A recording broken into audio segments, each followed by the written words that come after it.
J'ai reçu dans ma boîte aux lettres un livre avec une couverture un peu noire. J'ai ouvert votre livre, j'ai parcouru la première page et j'ai eu peur. J'ai parcouru la seconde page, passé au second chapitre et je me suis posé la question, et je vais être très honnête avec vous, et vous allez peut-être me trouver goujat. Je me suis dit, est-ce qu'elle a réellement vécu tout ça ou est-ce qu'elle l'a inventé? Alors, vous venez du Portugal, vous venez d'un pays dans lequel la vie n'était pas facile. Vous venez d'une famille dans laquelle vous étiez plusieurs enfants. Et puis, le cauchemar commence. Mais un cauchemar, non pas de temps en temps, mais un cauchemar à chaque instant, à chaque seconde. Et vous êtes là aujourd'hui, vous me souriez. Vous êtes là aujourd'hui, vous me regardez. Mais que voulez-vous que je vous dise? Comment peut-on survivre? Comment peut-on arriver à supporter cela? Eh bien, aujourd'hui, j'ai voulu écrire ce livre parce que je portais un poids trop lourd sur mes épaules. Et il a fallu que j'écrive ce livre pour me libérer de tout ce poids. Et je me sens soulagée depuis. Et je peux marcher tête haute. Parce que, en fait, j'ai toujours dit c'était peut-être ma faute que mon père a fait ça. Et puis j'ai eu ma mère aussi qui il y a 5 ou 6 ans qu'elle me dit personne ne se laisse pas violer si elle n'est pas d'accord. Ça veut dire que elle voulait dire que c'est nous, parce qu'il n'y a pas que moi, c'est nous qui avions provoqué tout ça, et moi j'avais à peine 13 ans. Et mon père, de 5 ans qu'il m'a commencé à nous frapper, c'était pratiquement tous les jours, trouvait toujours un prétexte pour nous frapper. Et jusqu'à 10 ans, quand ma mère nous a abandonnés, elle nous a abandonné 4 enfants avec un homme très violent. Et c'est à partir de là que mon père a commencé à faire des attouchements qui nous obligeaient à aller une nuit, c'est ma sœur jumelle qui allait dormir avec lui.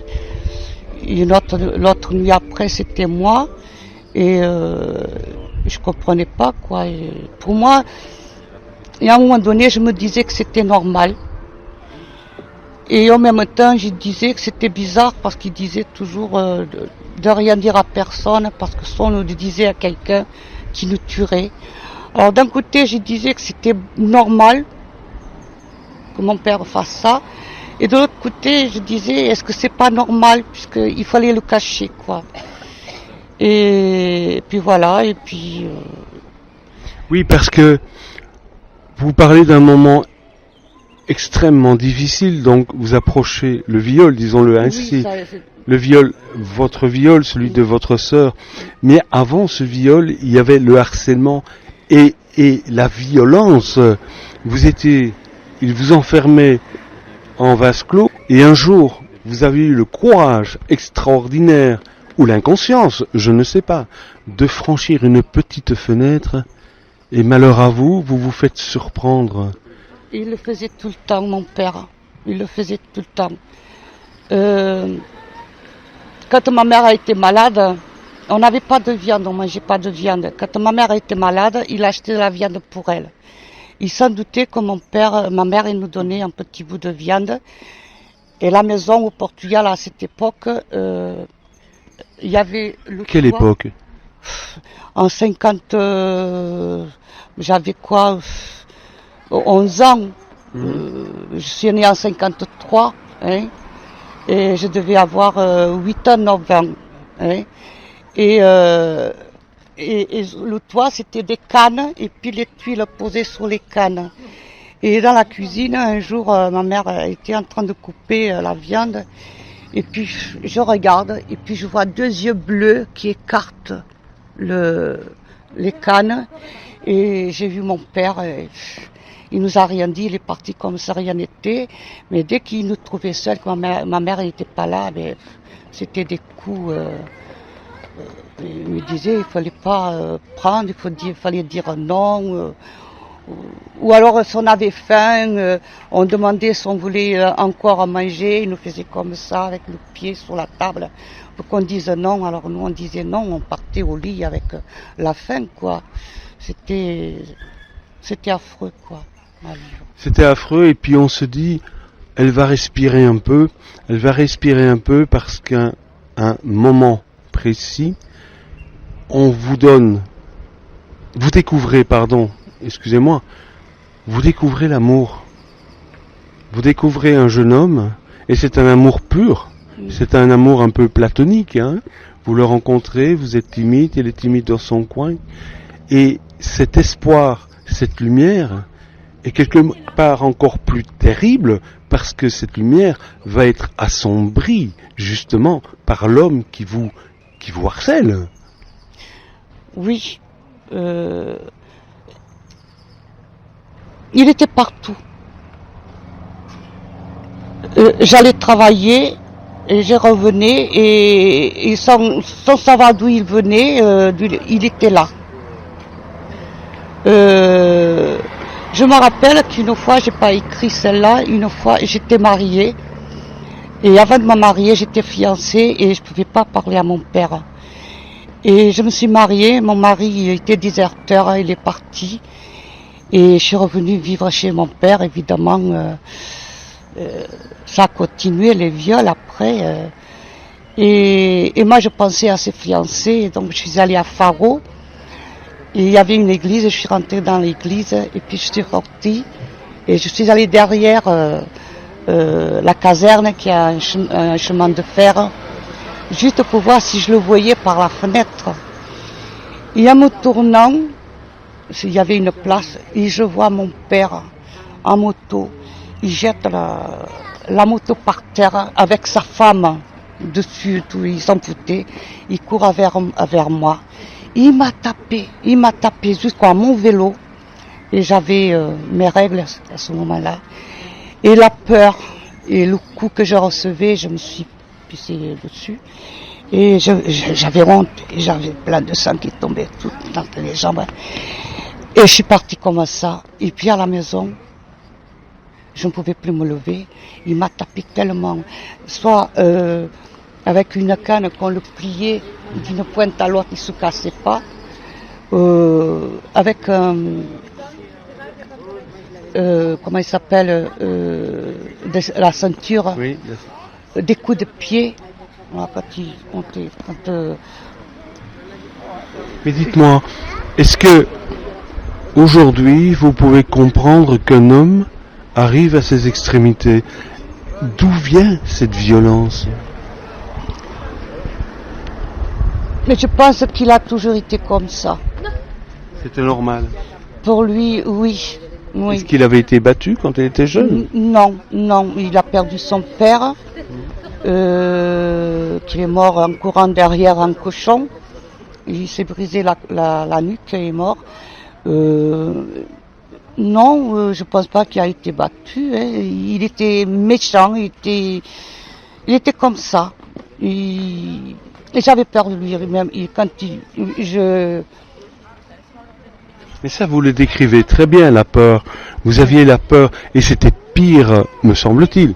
Je ne l'ai pas vécu, et je ne me permettrai pas, certainement pas, de me mettre à votre place. Mais dans votre livre, qui est vraiment très bien écrit, on ressent cette peur à chaque instant, et ce harcèlement de peur est presque pire que les coups. Oui, parce que j'avais tellement peur de lui, dès que j'attendais sa moto quand il arrivait du travail, je m'asseyais au bord du lit et on faisait ça. Moi et ma sœur jumelle, on faisait ça. Pour passer cette peur. Ma mère, quand il nous frappait, au départ, elle nous défendait. Et comme elle le défendait, lui, il la frappait aussi. Et puis à la fin, elle partait pour pas nous entendre pleurer, pas voir les coups qu'on prenait. Voilà, puis jusqu'au jour où elle est partie. Mais je reproche un peu ma mère parce que elle savait qu'elle était très, très cruelle. Et elle nous a abandonnés même avec lui. Quatre filles. Et tous les quatre, ils sont passés. Elle vous abandonne, certes, mais elle, en qualité de femme, à une époque qui est un peu différente de la nôtre aussi, elle vous abandonne, mais elle vit une forme de cauchemar. C'est une fuite. Moi, je vais vous dire, parce que elle me dit, c'est ça que je suis pas d'accord, parce que j'en veux un peu. Parce qu'elle me dit, si ton frère était encore vivant, je serais encore avec ton père. Voilà, c'est important parce que le frère vient au monde, le père porte son amour ou projette son image sur le frère, et malheureusement, votre frère vient à décéder, et là, la rage croît, la rage s'oriente évidemment vers vous, vers les filles, excusez-moi l'expression, les femelles, et je dirais presque, et là je vous prie de m'excuser, mais c'est ainsi que je le vois, le récipient de plaisir, vous n'êtes plus qu'un objet. Oui, et de la viande pour les chiens, parce qu'il disait, chaque fois que ma mère elle accouchait d'une fille, il se mettait en colère, il disait voilà encore de la viande pour les chiens. Seulement il avait oublié que lui faisait partie de ces chiens dont il parlait. Ça il n'avait pas réfléchi. Voilà. Et puis bon, comme ma mère me dit ça, je me suis dit on est quoi nous? Même aujourd'hui, hein, ma mère elle nous aime pas. Votre sœur, vous la croisez encore aujourd'hui? Ma sœur jumelle, oui, on la voit, elle a été d'accord, elle a été contente.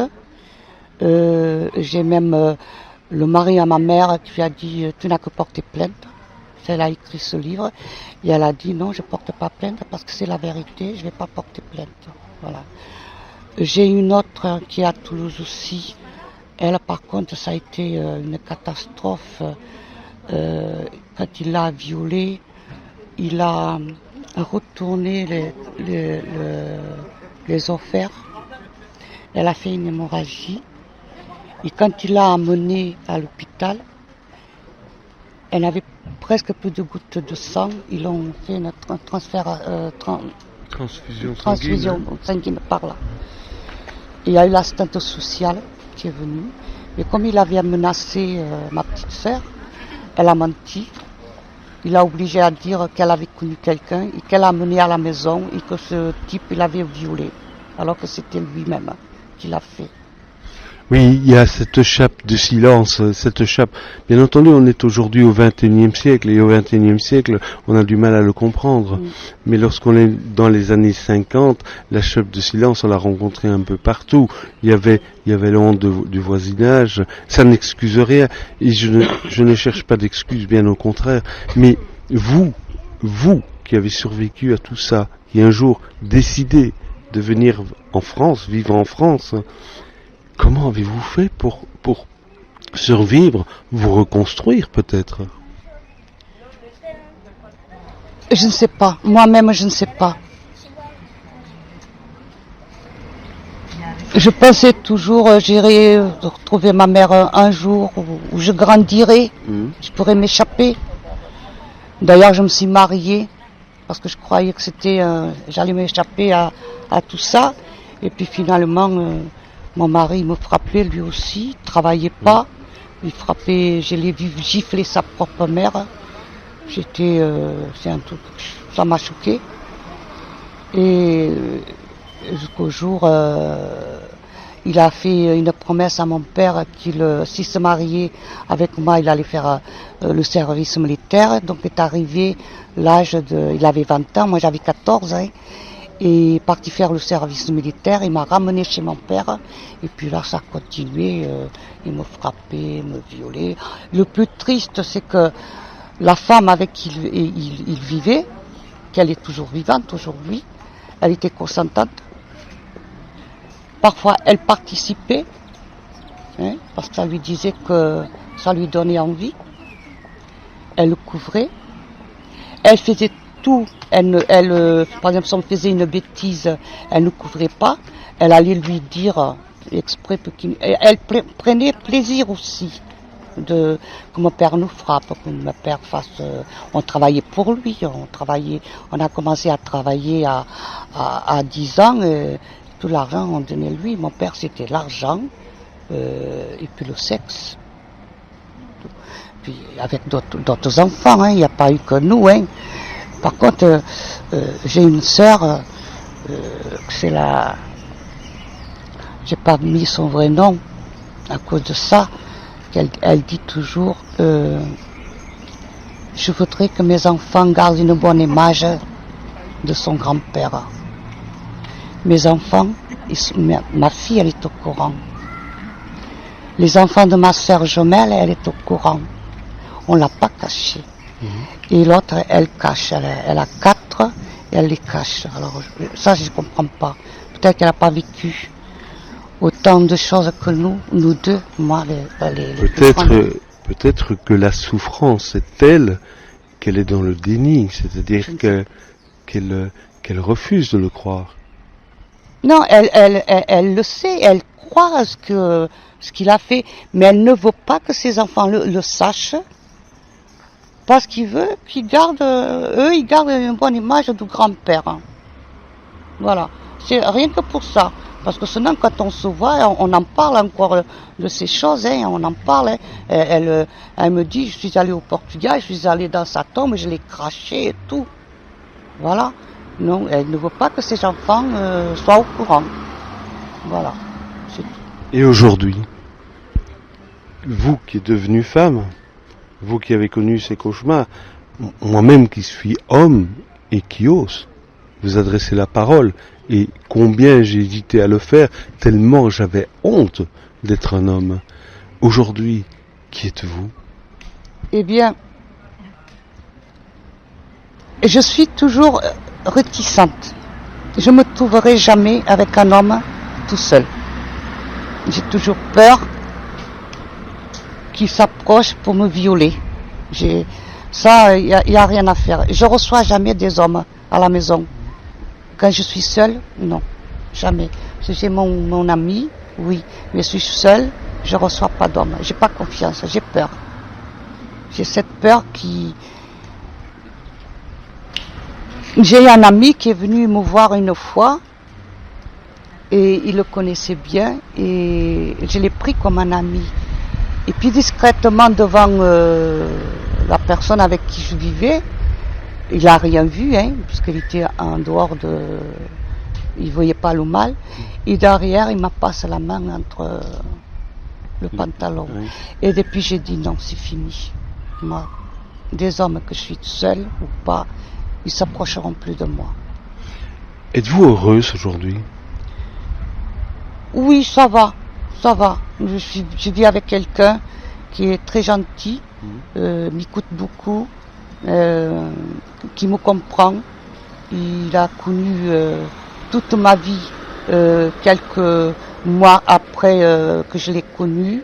Il a bien compris et on va parler un peu de sexe, c'est-à-dire du côté sexe. Si je dis non, c'est non. Il ne m'oblige pas. Parce que jusque-là, j'ai vécu avec quelqu'un, avec un homme qui, quand je disais non, il fallait le faire. Et pour moi, c'était encore un viol. Mais c'est un viol. Oui, pour moi, c'était encore un viol. Donc, ça se passait mal, quoi. Et la personne avec qui je vis aujourd'hui, non. Ça se passe bien.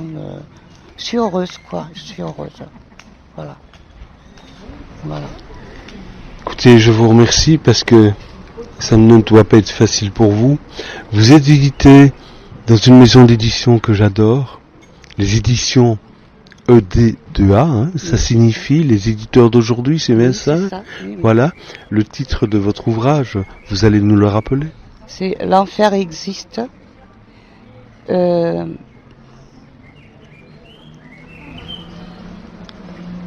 Survivre au pire.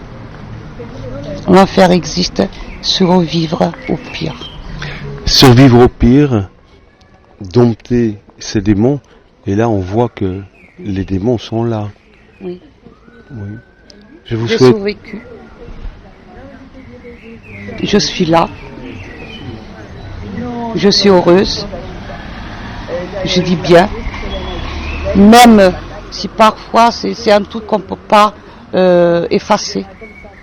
C'est un passé qui reste dans un petit coin et qui est prêt, tout le temps prêt à surgir et qui me dit fais attention, rappelle-toi ce qui est arrivé. Et c'est pour ça que je suis réticente. Quand je suis seule avec un homme, c'est cette chose qui sort, qui m'avertit, fais attention. Oui. Voilà. Donc voilà. Je vis comme ça, voilà. Il y a des enfants qui vivent ça aujourd'hui encore. Oui.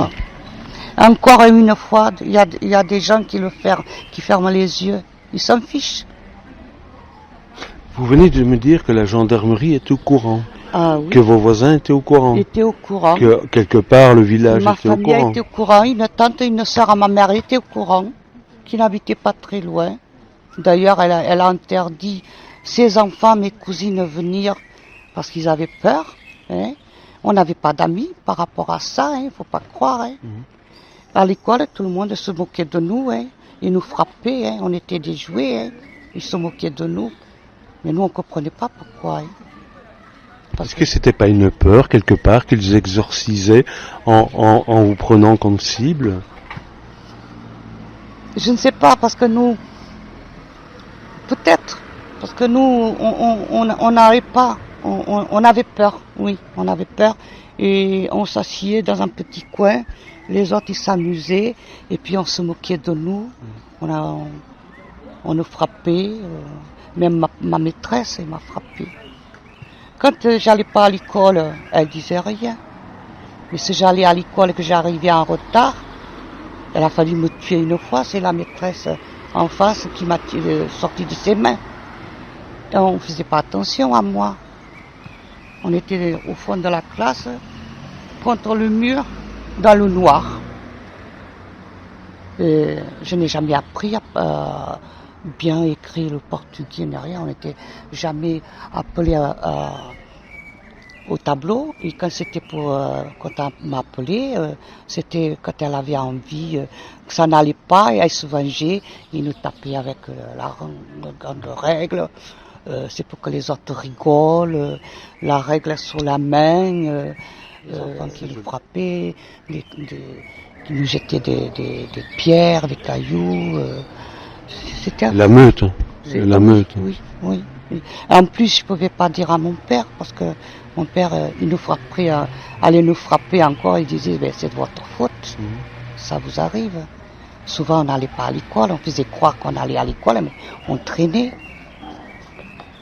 Mais comme à l'école, là-bas, c'était pas, si c'est obligatoire, mais vu qu'on était transparente, si vous voulez,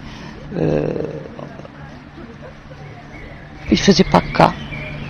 Je sais qu'il y avait des gens qui avaient des sous, ils portaient des œufs, des poules, dessous. Nous, on ne portait rien. On n'avait pas le moyen, donc on ne portait rien. Et voilà, il n'y avait que ça. Même les personnes riches, ma mère elle travaillait dans les champs, ils étaient au courant. Il ne faut pas me dire que ma mère n'était pas au courant. Je sais que mon frère, il est né, quand il est né, on avait 5 ans. On habitait à la campagne. Et mon père, je me rappelle que mon père il disait, Rose va bercer le bébé. Et ça se répétait plusieurs fois jusqu'à un jour, par curiosité, gamine, je monte sur la fenêtre et je regarde ce que je vois. Je vois mon père en train de se frotter. Et moi, innocente, pour moi c'était un jeu. Je disais, ah papa, vous êtes en train de faire des choses pas jolies. Et quand il est sorti, il m'a donné une tannée.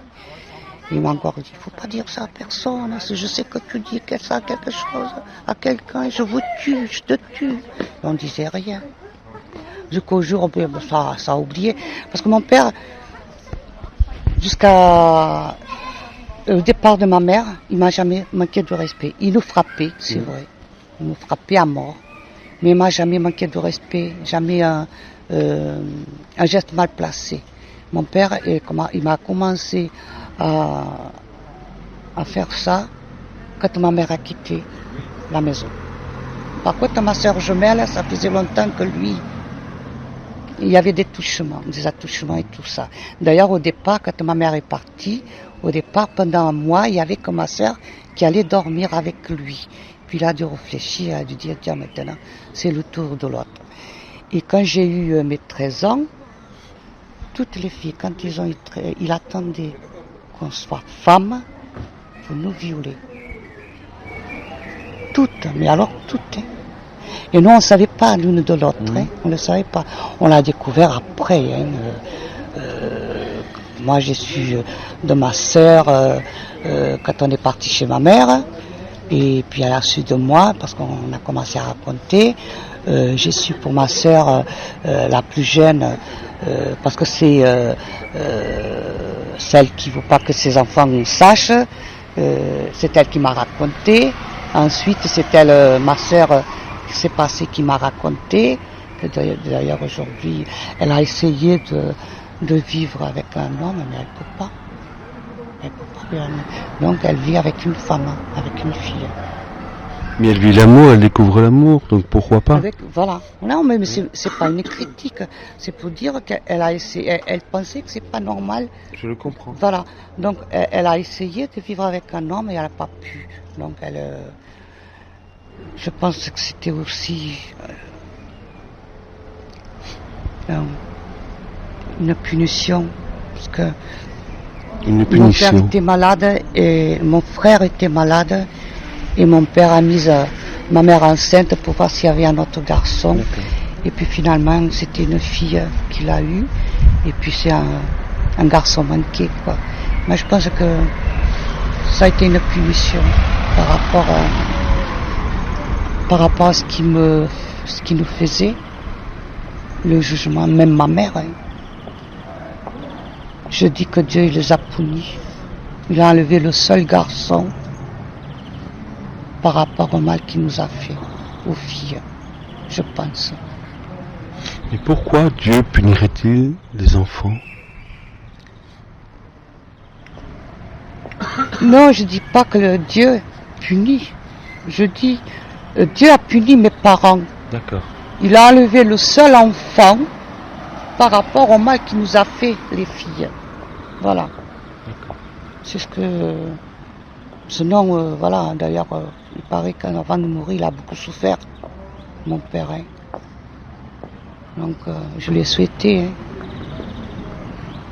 Il m'a dit, hein, avant de mourir, je vous souhaiterais que vous souffrez. J'ai dit 6 mois. Et sa femme, sa copine, un an, parce qu'elle était pire que lui. Voilà, elle est vivante encore. Hein. peut-être que je saurais qu'elle a souffert aussi avant de mourir. Qu'est-ce qu'on pourrait dire aux femmes ou aux enfants qui vivent ce cauchemar et qui n'osent pas en parler? Briser le silence? Moi, je dirais aux femmes qui ont des enfants d'être prudents, de ne pas faire trop confiance à la famille, de garder bien les yeux sur les enfants. À l'école, s'il y a un enfant qui a des difficultés, de l'observer, s'il voit un enfant qui est mis à part, de poser des questions, parce qu'il y a quelque chose qui ne va pas. Et les parents, c'est pareil, s'il y a un changement de comportement, il y a quelque chose qui ne va pas. Il faut parler aux enfants, poser des questions, essayer parler comme un enfant avec un enfant, pour découvrir vraiment ce qui se passe, parce qu'il y a quelque chose qui ne va pas. Je parle par mon expérience, et il faut y croire. Il faut croire aussi ce qu'il dit l'enfant. Il faut croire aussi. Vous préparez un nouveau livre? Oui, il y en a un qui va sortir, c'est encore une histoire vraie. Je pense que je verrai avec mon éditeur si le titre s'il convient. Mais mon titre à moi que j'ai choisi, c'est La petite fille aux deux esprits. Aux deux esprits? Oui. Ça va bien, puisqu'aujourd'hui, au salon du livre de Mazamet, le parrain chasse les esprits. Oui. Mais c'est un jeu de mots, vous m'excuserez. Voilà, enfin un sourire. Ah, merci pour ce cadeau, ce sourire. Et pardon d'être un homme. Et puis, que puis-je vous souhaiter, sinon le bonheur? Et puis, bonne route. Merci beaucoup. À bientôt. Et à bientôt. Merci beaucoup. Et puis, j'espère que le prochain livre, ça va plaire aussi. Et que dire de plus? Le silence est une parole en soi. Voilà. Au revoir. Au revoir.